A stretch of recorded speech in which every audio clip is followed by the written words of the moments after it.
No ar com você, mais um programa Cabeça para Cima, chegando até a sua casa, sempre com temas que informam, que orientam, que edificam a sua vida, que fazem você refletir, para que você possa estar, assim como o próprio nome do programa diz, de cabeça para cima sempre. É como a gente quer ver você, né? Feliz, de cabeça para cima. Nossa programação chega a você 24 horas por dia, onde você estiver, tanto pela televisão aberta, Rede Boas Novas, quanto pela internet, no site www.boasnovas.tv. E você já sabe, né? Você nem precisa ficar preso no seu computador, porque a internet permite que você nos assista pelo computador, pelo tablet, pelo seu smartphone, com total liberdade. No Brasil, fora do Brasil, nos dá a garantia de poder estar com você onde você estiver.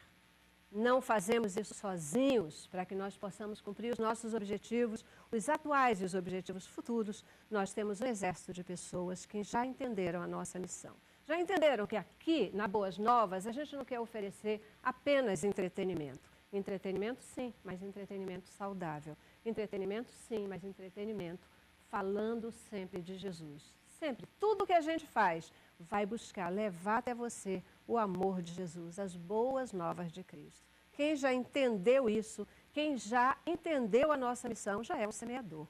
Tem contribuído conosco e a nossa oração é que o Senhor possa abençoar a tua vida, possa te recompensar com toda sorte de bênçãos espirituais e materiais.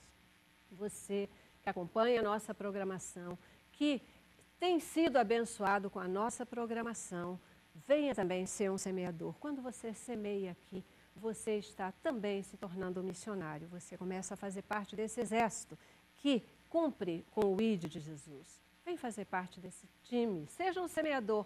Liga agora, 2126-300 ou entra no nosso site. E olha, você que está aí fora do Brasil, agora nem pode mais dizer, gente, eu quero ser um semeador, mas eu não posso. E agora você pode. Lá no site é só você entrar pelo PayPal e você consegue fazer a sua oferta, você consegue se tornar um semeador. Portanto, você também pode retribuir a bênção que você está recebendo. Não esquece, 2126-300 ou www.boasnovas.tv.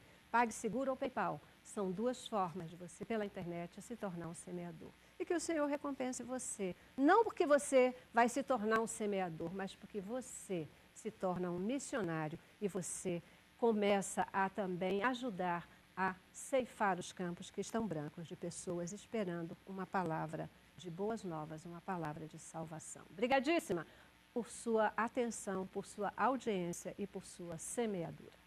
Quando Deus criou o homem no sentido genérico da palavra, ele criou esse homem e ele preparou um plano, ele planejou uma vida plena e abundante para esse homem.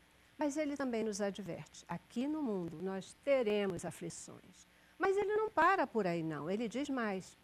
Ele diz que aqueles que professam a fé de Cristo estão sujeitos a ter uma porção dobrada de adversidades. Até Cristo, mesmo ele, quando esteve aqui na Terra, ele passou por provações e por dificuldades também, né?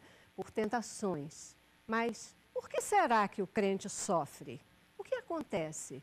Por que se a gente tem uma vida plena e abundante, se é isso que Deus quer para nós, por que o crente sofre? Será que o cristão, ele pode, ele deve enfrentar as provações de uma maneira diferenciada?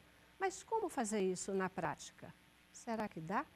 Cabeça para cima de hoje, quer refletir com você sobre essas questões. Não são fáceis, mas nós vamos refletir sobre isso. Por que o cristão sofre? É o nosso tema de hoje. Vamos para o nosso informativo e tem um time muito especial para o nosso debate. A fidelidade a Deus não é garantia de que o crente não passará por aflições, dores e sofrimentos nesta vida. Na realidade, Jesus ensinou que tais coisas poderão acontecer ao crente. A Bíblia contém numerosos exemplos de justos que passaram por grandes sofrimentos por diversas razões. Nos dias atuais, os motivos são vários. Os mais comuns são os relacionados a problemas conjugais, problemas com os filhos, com a saúde e problemas financeiros. Mas por que os justos sofrem?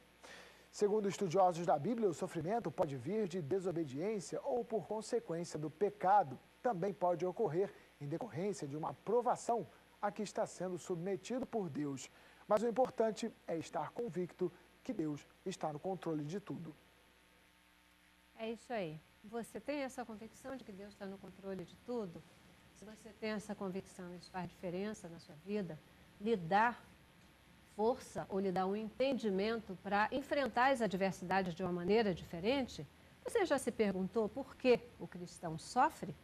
Pois é, no Cabeça para Cima de hoje, a gente está aqui pretendendo explicar essa questão. Um time muito especial para nos ajudar nessa reflexão. Recebo aqui no estúdio o Renato Vargas, você já o conhece, ele que é pastor da Igreja Cristã da Aliança em Niterói, é conferencista, escritor, tem vindo aqui cada vez que a gente tem um tema assim mais complexo. Né, Renato? Obrigadíssima por sua presença. É um prazer, Celeste, estar novamente com vocês aqui, debatendo um assunto tão importante e, ao mesmo tempo, tão enriquecedor para os telespectadores. Verdade. Por que o cristão sofre? Vamos responder? Vamos tentar, né? Pelo menos tentar, né? Isso aí. Também conosco, Paulo César Pereira, o pastor Paulo César, que é também psicólogo e escritor, também sempre que a gente convida está aqui conosco. Muitíssimo obrigada. Estava com saudade, viu? Eu também, Celeste. É uma honra estar aqui e nós vamos trabalhar com esse tema, que é um tema que realmente mexe com a gente, né? Durante muitos anos atuando na capelania hospitalar, foi a minha primeira experiência ministerial, tinha que responder algumas dessas questões. Pastor, por que Deus está deixando isso acontecer comigo? Boa parte das vezes a minha resposta é, eu não sei. Nós vamos trabalhar o que a gente pode chegar a algumas conclusões hoje aqui e dar uma grande contribuição para os irmãos, as pessoas que estão nos assistindo nesse momento. Talvez a gente jamais vai conseguir responder por que isso está acontecendo comigo, mas o entendimento de por que isso acontece com o ser humano, né? Por que isso acontece com o crente, por que isso acontece com o cristão. É talvez um caminho de reflexão da gente aqui hoje, né? Queridos, e completa o nosso time de hoje, pastor Fábio Castro, ele que é pastor da Igreja Presbiteriana do Pechincha, aqui no Rio de Janeiro. Muitíssimo obrigada, pastor, por estar aqui com a gente no Cabeça para Cima. Eu que agradeço, é um prazer estar aqui mais uma vez e poder participar desse tema que me toca profundamente. Comecei meu ministério trabalhando em comunidades carentes e a gente lida com dramas humanos de gente crente, de gente que tem fé, de gente sincera e que a gente lida com o sofrimento dessa gente e nem sempre a gente consegue responder exatamente o porquê, mas a gente tem que encontrar um sentido e talvez a nossa tentativa aqui seja dizer que há um sentido e que há uma esperança, sobretudo. Porque é interessante, né? Talvez uma pessoa que não conheça a Cristo, ela até entenda, tá bom, é assim mesmo, o homem sofre, né? Eu sou homem, sou mulher, eu sou gente, gente sofre. Mas muitas vezes o crente, ele se questiona mais, né, com relação ao sofrimento.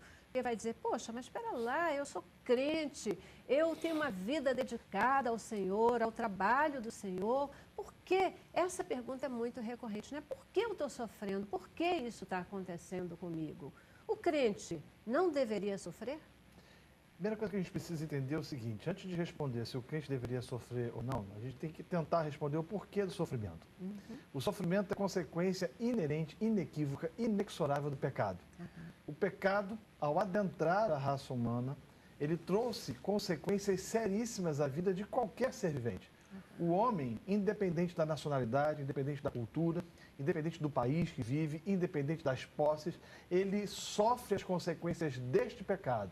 E, em virtude do pecado, ele colhe sofrimento, vivencia e experimenta todo tipo de sofrimento na sua caminhada, na sua existência. É absolutamente impossível o ser humano passar incólume essa vida sem experimentar ou vivenciar qualquer tipo de sofrimento em virtude do pecado. O fato do sujeito ter se tornado um crente e de ele ter tido a experiência de regeneração e nascido de novo, não o livra dessa possibilidade, mesmo porque o homem continua submergido, imergido, mergulhado nesse contexto de transgressão e iniquidade que traz sobre ele as mais profundas consequências, né? Então, quando eu vejo, por exemplo, né, algumas igrejas ou instituições dizendo o seguinte, não, pare de sofrer, você não vai sofrer mais, eu percebo que esse pessoal está pregando um evangelho absolutamente equivocado, porque foi o próprio Jesus disse, você mencionou, que no mundo nós teríamos aflições. A aflição faz parte da cotidianidade, faz parte do nosso dia a dia, faz parte da nossa vivência, faz parte da nossa experiência quanto ser humano. Portanto,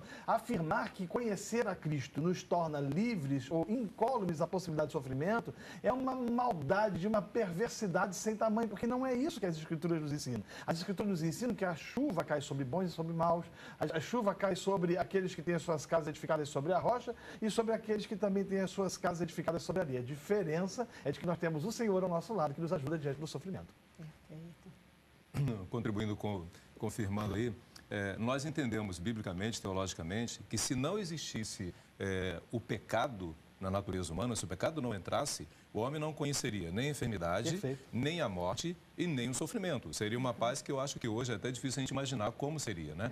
Então o pecado trouxe a imperfeição humana, trouxe a fragilidade e nós estamos sujeitos a tudo isso, seja lá quem for, entendeu? E eu costumo dizer o seguinte, conversão não tira a humanidade de nenhuma pessoa. Nós estamos sujeitos a toda e qualquer situação. Embora nós tenhamos a esperança, mas nós temos a esperança de que tudo vai ser conforme eu quero, ou qual é a esperança do crente? É que tudo vai ser como Deus quer. Eu posso até não ter respostas para o momento, mas se eu tiver a concepção, Deus está comigo, eu posso manter perguntas, mas uma resposta eu tenho, eu não estou sozinho. Essa questão do porquê que o crente sofre, ela é uma questão assim, muito polêmica realmente. Agora eu tenho muitas ideias, né? Conceitos sobre isso. A questão, por exemplo, nós somos sujeitos a eventos. Né? Alguns eventos nós escolhemos. Eu escolho casar, eu planejo um filho, né? Agora, existem eventos que acontecem na vida e que nós não escolhemos. Eventos que acontecem com outras pessoas que que interferem na nossa existência, que vão causar um sofrimento muito grande em nós e nós não escolhemos, mas nós temos esses laços. Então, temos o sofrimento. Né? E o sofrimento traz muitas interrogações. E uma das coisas que eu acho que vale a pena é a pessoa respeitar as suas interrogações. Esse negócio, o crente não sofre sempre, né? Pare de sofrer. Agora, parar de sofrer e nunca mais vai sofrer? Ou parar de sofrer naquele momento ali? Então, são perguntas e respostas que a gente vai trabalhando aí. Perfeito, tem que caminhar e falar um pouquinho mais sobre isso. Eu acho que a maior dificuldade que a gente tem em relação a essa temática do pecado como sendo a causa primária e originária de todo sofrimento humano é que normalmente isso é individualizado. Passa a ser uma relação causal de causa e efeito da pessoa. Como os amigos de Jó tentaram convencê-lo disso. Você sofre por alguma coisa que você fez, confesse. E Jó olha para si mesmo e a gente percebe na história bíblica que não há uma causa de pecado no sofrimento de Jó. E, aliás, em momento algum, em toda a sua história, ele vai descobrir a razão do seu sofrimento. Em momento algum. Quando Deus vai interpelar Jó, Deus vai dizer assim, agora eu vou perguntar e você responde. E Deus começa a relatar os feitos da sua soberania e do seu poder e diz para Jó, onde é que você estava, Jó? Você consegue explicar isso? Você consegue dizer como o universo se ordena? E Deus não diz para Jó porque ele está sofrendo. E, na verdade... Ele só dá a Jó a consciência de que ele é soberano. O que nos mostra que Deus não é obrigado a nos dizer Isso, absolutamente exatamente. nada. Porque quando a gente... Porque a gente pergunta, né? Por quê? Por que o eu estou tempo sofrendo? todo né? a gente pergunta. Mas Deus não é obrigado a responder. Ele é Senhor e soberano. E muitas vezes ele não responde. Quando a gente vê lá a história de Jó e que os amigos insistentemente querem fazê-lo crer que ele está sofrendo por alguma coisa que ele fez, lendo a Bíblia, a gente percebe que, na verdade, Deus permitiu tudo aquilo. Deus permitiu, né? Deus disse, olha... eu estou liberando Satanás, que você vá lá, eu só não te permito tocar na vida, mas no resto você falou uma palavra interessante aí, eu estou permitindo, eu estou liberando, ou seja, o sofrimento ele só acontece a partir do momento em que o Deus eterno, de forma soberana, autoriza com que circunstâncias adversativas aconteçam na nossa vida. Então a gente precisa entender o seguinte, quando nós passamos por um momento de luta, de dificuldade, de luto, de dor, a gente precisa crer que apesar de tudo, Deus continua no controle, governando e reinando sobre todas as coisas. Ele é Senhor e soberano sobre tudo e sobre todos. Limitar ou extirpar esse conceito de soberania de Deus, do sofrimento, nos faz sofrer mais. Portanto, a gente basicamente encerra esse primeiro bloco com a consciência de que crente sofre também, normal, porque crente é homem, é ser humano, então ele está sujeito a todas as adversidades. Aí ficam duas perguntas que eu quero colocar para o começo do nosso próximo bloco. Crente sofre mais do que as outras pessoas, o cristão, vamos chamar assim, né? Ele sofre mais do que os outros que não são cristãos, do que aqueles que não conhecem a Deus, ele está mais sujeito a isso, isso é um fato. E O crente, ele tem que aceitar o sofrimento? É parte inerente da vida do crente sofrer? Todo crente tem que sofrer, senão alguma coisa está errada com ele? Intervalo e volto já já.